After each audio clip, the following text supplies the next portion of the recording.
तो चलिए अब ग्राफिक्स के जरिए ये समझते हैं कि आखिर डील की इनसाइड स्टोरी क्या है। अमेरिका ईरान की डील में आखिर समय में चीन ने दखल दिया तो इसका जो मतलब है वो क्या हो जाता है, और ये चीन का दखल इतना महत्वपूर्ण क्यों कहा जा रहा है। चीन के दखल के बाद ईरान प्रस्ताव मानने के लिए तैयार हो गया, अब जानकारी ये है। और इसीलिए चीन ने ईरान से लचीलेपन दिखाने के लिए कहा था। क्यों? क्योंकि ईरान यानी डोनाल्ड ट्रंप की तरफ से ईरान को जब ये धमकी दी गई थी कि एक सभ्यता जो है वो एक ही रात में खत्म हो जाएगी, उसके बाद चीन ने ईरान को समझाया कि लचीला रुख अपनाइए, तनाव इससे कम होगा। क्योंकि जब ईरान के खार्ग द्वीप पर ट्रंप की तरफ से बैक टू बैक अटैक किया गया, उसके बाद डेडलाइन खत्म होने से पहले खार्ग द्वीप पर हमला बड़ा संकेत था, और ये बता दिया गया था कि इस बार जो डोनाल्ड ट्रंप कह रहे हैं शायद वो सिर्फ हवाई बात नहीं है, एक बड़ा हमला करने की उनकी योजना है। क्योंकि खार्ग द्वीप पर हमला करने का मतलब है ईरान की आर्थिक तौर पर कमर तोड़ देना। तो ये बड़ा नुकसान था जो ईरान भी नहीं चाहता था उठाना। ईरान समझ चुका था कि बातचीत के टेबल पर आना ही होगा, और ये मजबूरी उसकी क्यों है? क्योंकि खार्ग द्वीप पर ट्रंप ने जो हमला किया ये इसीलिए था ताकि ईरान पर दबाव बनाया जा सके और वो बातचीत की टेबल पर आए। चलिए यहां पर रुक रहे हैं एक छोटे से ब्रेक के लिए, और उससे पहले एक बड़ी खबर आपको बता दें। एक बड़ी अपडेट इस वक्त आ रही है, क्योंकि लगातार हम आपको ये जानकारी दे रहे हैं कि इसके मायने क्या हो जाते हैं जब सीज फायर होता है। तो तेहरान में भारतीय दूतावास ने फिर जारी की है एडवाइजरी, भारतीयों को सुरक्षित निकालने की सलाह दी है, दूतावास से संपर्क बनाने के लिए कहा गया है। तो ये बड़ी अपडेट है। हाँ, अब दूतावास की तरफ से कह दिया गया है भारतीयों को कि आप अब संपर्क साधें दूतावास से अगर आपको जल्द से जल्द निकलना है तो।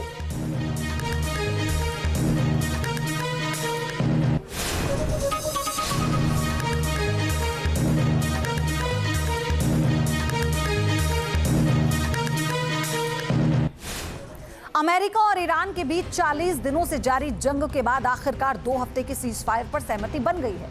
सीज फायर से पहले ट्रंप ने ईरान को कड़ी चेतावनी दी थी कि अगर हॉर्मुज स्ट्रेट से जहाजों को सुरक्षित रास्ता नहीं मिला तो वो उसकी पूरी सभ्यता खत्म कर देंगे।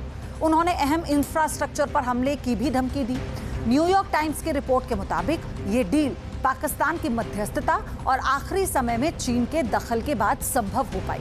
पाकिस्तान ने 2 हफ्ते के सीज फायर का प्रस्ताव रखा था, जिसे ईरान ने स्वीकार कर लिया। समझौते के तहत अमेरिका और इजराइल अपने हमले रोकेंगे, ईरान भी हमले बंद करेगा, और इस डील को हॉर्मुज से तेल, गैस और अन्य जहाजों की सुरक्षित आवाजाही ईरानी सेना की मदद से सुनिश्चित की जाएगी।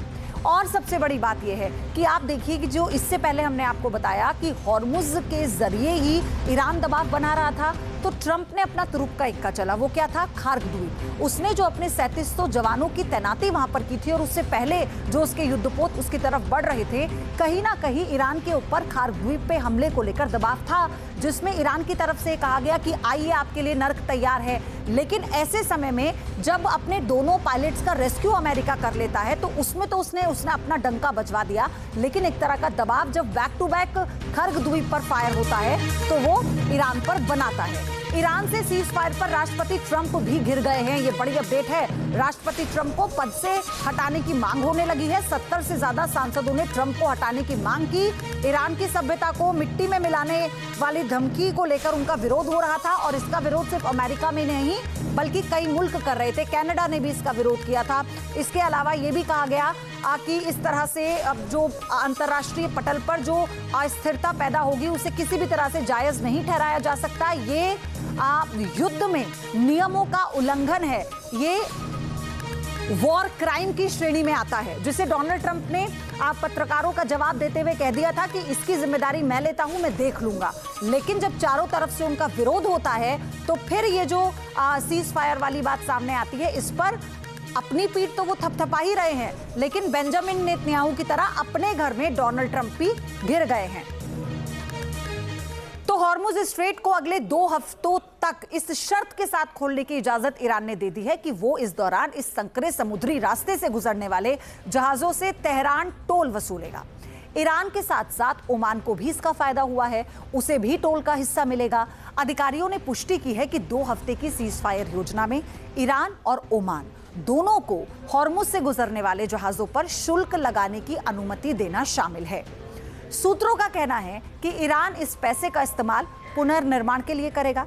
हालांकि ये अभी तक साफ नहीं है कि ओमान इस पैसे का इस्तेमाल किस काम के लिए करेगा, लेकिन क्योंकि ओमान के क्षेत्र में भी आता है, जल क्षेत्र में, तो इसलिए उसका हिस्सा बनता है।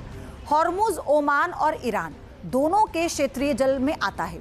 दुनिया इस मार्ग को एक अंतर्राष्ट्रीय जल मार्ग मानती रही है और उसने पहले कभी इस पर कोई टोल नहीं दिया था। टाइम्स ऑफ इजराइल ने ईरान अमेरिका युद्ध विराम में शामिल अधिकारी के हवाले से नाम छुपाने की शर्त पर यह जानकारी दी कि आकलन के मुताबिक हॉर्मुज से अगर प्रति जहाज $10 मिलियन का टोल वसूला जाए तो ईरान को हर महीने करीब $4.5 अरब का टोल मिल सकता है। $4.5 अरब। तो आप सालाना मुनाफा देखिए कितना होने वाला है ईरान को और ओमान को। अब मेरे सहयोगी राहुल डबास हैं इस खबर पर हमारे साथ। राहुल, कैसे ये रिजीम चेंज से शुरू होकर हॉर्मुज पर आकर ये पूरी लड़ाई जो है रुक चुकी थी, और अब ऐसे में अगर सीज फायर होता है तो इस शर्त पे कि ईरान अब इस पर टोल वसूलेगा? लेकिन निश्चित तौर से अगर नैरेटिव वॉरफेयर की बात करें तो भले ही मिलिट्री पॉइंट ऑफ व्यू से जितना बड़ी नुकसान तेहरान को हुआ हो, लेकिन नैरेटिव वॉरफेयर में वो ये दिखाने में कामयाब हुआ है कि जंग उसने जीती है। इसके पीछे कई वजह नजर आती है। पहला तो ये कि जिन वजहों से युद्ध की शुरुआत हुई, क्या वो ये हो कि किसी भी तरीके से न्यूक्लियर इंस्ट्रूमेंट नहीं हो सकता, न्यूक्लियर पावर प्लांट नहीं हो सकती, 300 किलोमीटर से ज्यादा दूरी की मारक क्षमता वाले शस्त्र यानी मिसाइल नहीं हो सकते, ड्रोन नहीं हो सकते, हूती और हिजबुल्लाह जैसे प्रॉक्सीज को समर्थन नहीं देना है। तो वो जो तमाम शर्तों के साथ युद्ध की शुरुआत हुई थी, वो शर्त कम से कम अभी प्राइमा फेसी इन 10 बिंदुओं में नजर नहीं आते। दूसरा, जिस तरीके से आपने खुद कहा कि ओमान के साथ अगर ईरान में करके टोल वसूलेगा तो काफी हद तक वैसी स्थिति नजर आएगी जिस तरह से सुएज कैनाल की नजर आती है। लेकिन सुएज कैनाल आर्टिफिशियल तरीके से बनी हुई है, और यहाँ तक कि अगर ब्लैक सी की बात करें तो तुर्की वहां पर एक अकेला देश है जो दोनों तरफ। लेकिन राहुल, अभी भी युद्ध के बाद में जितने भी जहाज वहां से गुजरे हैं, उसने उनसे वहां से गुजरने के लिए फीस ली है ईरान ने। तो फिर अब ये औपचारिक टोल की घोषणा क्या जरूरी है? इसका असर क्या बाकी और देशों पर, पूरे विश्व पर नहीं पड़ेगा आने वाले समय में? देखिए, सामान्य स्थिति और संकट काल में फर्क होता है। अभी तक जो 40 दिन थे वो संकट काल का था, लेकिन अब सामान्य स्थिति का है। सामान्य स्थिति वो बहाल होनी चाहिए थी। आमतौर पर भारत समेत जितने भी जो एशियन टाइगर्स है, जिन्हें कहा जाता है बड़ी इकोनॉमी, साउथ कोरिया हो, जापान हो, चाइना हो, जिसमें कोई टोल वसूल नहीं किया जाता, क्योंकि अगर टोल वसूला जाता है तो एक तरीके से IRGC ताकतवर होंगी। एक तरीके से इस्लामिक जो रिजीम चेंज की बात आ रही थी, उसमें जो इस्लामिक रेवोल्यूशन के बाद रेवोल्यूशनरी गार्ड बने हैं, उन्हें ताकत ही मिलेगी। तो इसके लिहाज से तो काफी हद तक नुकसान में नजर आ रहा है अमेरिका के जो नैरेटिव वॉरफेयर था, जिन मुद्दों से शुरुआत हुई वो मुद्दे खत्म हो गए, और उसके साथ साथ जो फिलहाल जंग है उसके बाद काफी हद तक विनिंग पोस्चरिंग में नजर आ रहा है ईरान। हालांकि अभी 2 हफ्ते में किस तरीके से पोस्चरिंग बदलती है, किस तरीके से चीजें आगे होती है, क्योंकि भारतीय विदेश मंत्रालय में जो तेहरान एम्बेसी है, उन्होंने एक एडवाइजरी अब से कुछ ही देर पहले जारी की है और कहा है कि 7,500 इंडियन जिसमें ज्यादातर स्टूडेंट्स है वो निकलना चाहे तो इस विंडो का इस्तेमाल कर सकते हैं, और वो ईरान छोड़कर के भाग सकते हैं, भारत आ सकते हैं, उन्हें असिस्टेंस दी जाएगी। यानी भारत सरकार को इस बात का आभास है कि हो सकता है 2 हफ्ते के बाद सूरत हाल फिर से खराब भी होते हुए नजर आएगी। बिल्कुल राहुल, और 2 बातें हैं इसमें। बात तो ये भी है ना कि आप इस चीज का हवाला दे सकते हैं सीज फायर के दौरान कि भाई हमारा जो इंफ्रास्ट्रक्चर को इतना नुकसान हुआ है, हमारी रिफाइनरीज को, हमारे इंस्टीट्यूट को, हमारी यूनिवर्सिटी को, हमारे हॉस्पिटल्स को इतना नुकसान हुआ है, तो हमें उसके लिए पैसा चाहिए। जिस मुआवजे की बात सीज फायर को लेकर जो पॉइंटर तैयार हुए हैं, ईरान ने उसमें रखी है। तो हॉर्मुज पर कब्जा तो उसकी शर्त थी ना, उन 5 शर्तों में ये भी था, और इसी की शुरुआत हो गई है। अगर वो टोल लगाना शुरू कर देता है और ये इस पे सारे देश टोल चुकाते हैं, तो इसका मतलब उसकी पहली शर्त मान ली गई। देखिए, ये आमतौर पे जो कॉन्सेप्ट है, ये फर्स्ट वर्ल्ड वॉर का कॉन्सेप्ट है। जब वार्सोवा ट्रीटी के मुताबिक फर्स्ट वर्ल्ड वॉर में जर्मनी हारा था, तो तब कहा गया था कि आपको युद्ध क्षति देनी होगी जो वॉर में नुकसान हुआ, और ये आमतौर पर तब होता है जब एक पार्टी पूरी तरीके से जीत जाए और दूसरी हार जाए। आमतौर पर नए नैरेटिव में या 21वीं सदी के युद्ध में ऐसा कुछ भी नहीं होता है, क्योंकि अगर नुकसान की बात करें तो ऐसा नहीं है कि नुकसान बाकी खाड़ी देशों का नहीं हुआ। हमने दुबई की बहुमंजिला इमारतों के पास भी ड्रोन को गिरते हुए देखा, हमने कतर का, ओमान का, सऊदी अरेबिया का, वहां का भी लॉस देखा, हमने यमन का भी लॉस देखा, इजराइल का भी लॉस देखा, दक्षिण लेबनान का भी लॉस देखा। तो लॉस तो पश्चिम एशिया में बहुत सारे देशों को हुआ है, लेकिन युद्ध का हर्जाना अगर एक को मिल रहा है तो मान के चलिए कि वो दिखाने में कामयाब रहा कि वो जीत करने के लायक 40 दिनों के युद्ध के बाद। बिल्कुल, और सबसे बड़ी बात यह भी है राहुल इसी दौरान कि अगर आप सीज फायर के सारे पॉइंटर्स पर जब 10 अप्रैल को बैठेंगे, आप दोनों देशों के प्रतिनिधि जब बैठेंगे, तो इसमें आप आप यूरेनियम संवर्धन पर आप अड़े हुए हैं, आप अपने इंफ्रास्ट्रक्चर को लेकर आप अड़े हुए हैं, तो फिर लचीलापन आएगा कहां से? शर्तें तो वही होंगी जो पहले 3 बार थी।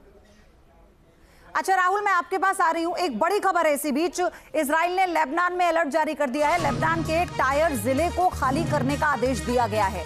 तो ये बड़ी खबर इस वक्त, हालांकि ये कहा गया क्योंकि लेबनान में आईडीएफ का ग्राउंड ऑपरेशन भी चल रहा है। हिजबुल्लाह के खात्मे का जो शपथ आईडीएफ ने ली है वो उसे पूरा किए बिना वहां से वापस नहीं लौटेगी। हालांकि पाकिस्तान के जो प्रधानमंत्री हैं शहबाज शरीफ, उनकी तरफ से कहा गया कि ये सीज फायर लेबनान पर भी लागू होता है। राहुल, ये बड़ी खबर है, क्या हम इसे देख रहे हैं? क्या इजरायली आईडीएफ का ऑपरेशन जो कि हिजबुल्लाह के खिलाफ चल रहा है, इस सीज फायर के होने के बावजूद वो रुकेगा? देखिए, जो समझौता हुआ है वो मुख्यतः हुआ है ईरान और अमेरिका के बीच में, क्योंकि अमेरिका के जूनियर अलाई के तौर पर आईडीएफ इजरायल डिफेंस फोर्स काम कर रहा था। तो वैसे भी अगर तमाम जो एयरक्राफ्ट है वो हवा में रहते हैं तो एक दूसरे से कोऑर्डिनेट करना बेहद जरूरी हो जाता है, सेंट्रॉम से कोऑर्डिनेट करना जरूरी हो जाता है। इसलिए जो सीज फायर है वो फिलहाल ईरान, अमेरिका और राहुल, ये सवाल मैंने इसलिए पूछा क्योंकि पाकिस्तान की तरफ से कहा गया कि ये लेबनान और बाकी देशों पर भी लागू होता है। क्या ऐसा होगा? देखिए, जो पाकिस्तान की तरफ से कहा गया उसे सबसे पहले तो तेहरान ने ही झूठा साबित किया है, क्योंकि मैं आपको वही बता रहा था कि 5.5 घंटे टू बी प्रिसाइज पहले एक बड़ा हमला होता है ईरान की तरफ से इराक के अंदर, क्योंकि इराक में वो मिलिशियन फोर्सेस काम कर रहे थे जो आमतौर पर ईरान के रिजीम के खिलाफ है। तो जब इराक पर ईरान हमला कर सकता है तो हिजबुल्लाह के साथ जो ग्राउंड ऑपरेशन चल रहा है, जहाँ पे मॉर्कोवा मेन बैटल टैंक और अपाचे हेलीकॉप्टर से लगातार प्रहार किया जा रहा है आईडीएफ की तरफ से, तो जब ईरान इराक से हमला कर सकता है तो लेबनान के दक्षिणी इलाकों में हिजबुल्लाह के खिलाफ इजराइल भी ऑपरेशन को छेड़ सकता है। और इससे साबित हो जाता है कि पाकिस्तान अपनी जो कैपेसिटी है, कैपेबिलिटी है, उससे ज्यादा बढ़कर बात कर रहे हैं और शायद उन्हें पूरी चीजें पता भी ना हो। अब से डीडी फ्री डिश की चैनल नंबर 57 पर देखिए न्यूज नेशन।